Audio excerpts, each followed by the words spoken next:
Telangana Congress incharge Meenakshi Natarajan case వివరాలు బీజేపీకి ఎలా అందాయి? నువ్వా నేనా అన్నట్టుగా జరుగుతున్న మధ్యప్రదేశ్ రాజ్యసభ ఎన్నికల్లో మీనాక్షి నటరాజన్ నామినేషన్ తిరస్కరణ అయ్యేలా బీజేపీకి ఒప్పందించిన ఆ కోవర్ట్ ఎవరు? ఆమె కేసు వివరాలు తెలంగాణ కాంగ్రెస్ నుంచే మధ్యప్రదేశ్ బీజేపీ నేతలకు చేరాయి, లేక ఇంకేదైనా మతలబు ఉందా? ఇలాంటి అనేక ప్రశ్నలు, మరెన్నో అనుమానాలు తెలంగాణ రాజకీయాల్లో చర్చనీయాంశాలుగా మారాయి. మధ్యప్రదేశ్లో ఖాళీ అయిన 3 రాజ్యసభ స్థానాలకు ఎన్నికలు జరుగుతున్నాయి. అభ్యర్థిగా తెలంగాణ కాంగ్రెస్ ఇన్ఛార్జ్ మీనాక్షి నటరాజన్ నామినేషన్ దాఖలు చేశారు. ఆమెపై నమోదైన ఒక కేసు వివరాలను అఫిడవిట్లో పొందుపరచలేదని బీజేపీ నేత ఒకరు ఎన్నికల రిటర్నింగ్ అధికారికి ఫిర్యాదు చేశారు.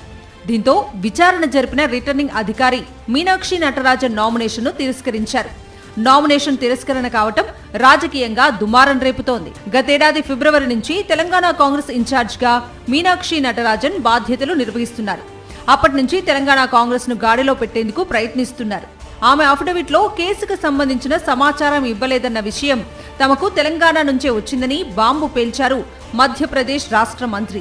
మీనాక్షి నటరాజన్ నామినేషన్ మామూలుగా తిరస్కరణకు గురైతే పెద్దగా చర్చ జరిగేది కాదేమో, కానీ కాంగ్రెస్ పాలిత రాష్ట్రానికి ఇన్ఛార్జిగా ఉన్న మీనాక్షి నటరాజన్ పై నమోదైన ప్రైవేట్ కంప్లైంట్ కేసు వ్యవహారం తెలంగాణలోని ప్రభుత్వ పెద్దలకు తెలియదా అన్న ప్రశ్న ఇప్పుడు గట్టిగా వినిపిస్తోంది.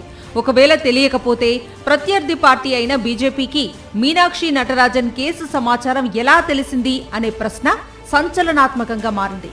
రాజ్యసభ ఎన్నికలు పోటాపోటీగా జరుగుతున్న పరిస్థితుల్లో తెలంగాణ కాంగ్రెస్ తమ ఇన్ఛార్జి విషయంలో ఎందుకు అలర్ట్గా లేకపోయింది అని రాజకీయ పరిశీలకులు ప్రశ్నిస్తున్నారు.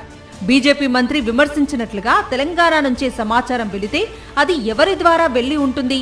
మీనాక్షి నటరాజన్ అంటే పడని వారు ఎవరైనా బీజేపీకి సమాచారం ఇచ్చి ఉంటారా అనే అనుమానాలు తెలంగాణ కాంగ్రెస్ వర్గాల్లో వ్యక్తమవుతున్నాయి. మీనాక్షి నటరాజన్ నామినేషన్ తిరస్కరణ వ్యవహారంపై తెలంగాణ కాంగ్రెస్ నేతలు తీవ్రంగానే స్పందించారు. ఈ అంశంలో ఇప్పటికే జరగాల్సిన డ్యామేజ్ జరిగిపోయిందన్న అభిప్రాయాన్ని రాజకీయ విశ్లేషకులు వ్యక్తం చేస్తున్నారు. తాజాగా బీజేపీ జాతీయ సంస్థాగత వ్యవహారాల ఇన్ఛార్జ్ బిఎల్ సంతోష్ ట్వీట్ చేశారు. మీనాక్షి నటరాజన్ కేసు గురించి బయటపెట్టిన తెలంగాణ కాంగ్రెస్ కోర్టు ఎవరంటూ ఎక్స్ లో పోస్టు పెట్టారాయన. ఈ వివరాలు ఇచ్చిన కాంగ్రెస్ కోవర్టును పట్టుకోకుండా బీజేపీ మీద అరుపులు ఎందుకు అని ఎద్దేవా చేశారు బిఎల్ సంతోష్. ముందు తెలంగాణ కాంగ్రెస్ లో ఉన్న కోవర్టులను పట్టుకుని అదుపులో పెట్టుకోండని ఎక్స్ వేదికగా హితవు పలికారు బిఎల్ సంతోష్. మొత్తంగా తెలంగాణ ఇన్ఛార్జ్ మీనాక్షి నటరాజన్ నామినేషన్ తిరస్కరణకు గురికావటం కాంగ్రెస్ లో కల్లోలం రేపింది. ఈ నేపథ్యంలో ఈ సమస్యకు కారణమైన వారు ఎవరనేది తెలుసుకోవటానికి తెలంగాణ కాంగ్రెస్ లో మల్ల గుల్లాలు పడుతున్నారు. తెలంగాణ కాంగ్రెస్ నుంచి ఎలాంటి సమాధానం వస్తుంది అనేది ఆసక్తిగా మారింది. మరిన్ని అప్డేట్స్ కోసం ఛానల్ ను సబ్స్క్రైబ్ చేయండి. నోటిఫికేషన్స్ కోసం బెల్ ఐకాన్ పై క్లిక్ చేయండి.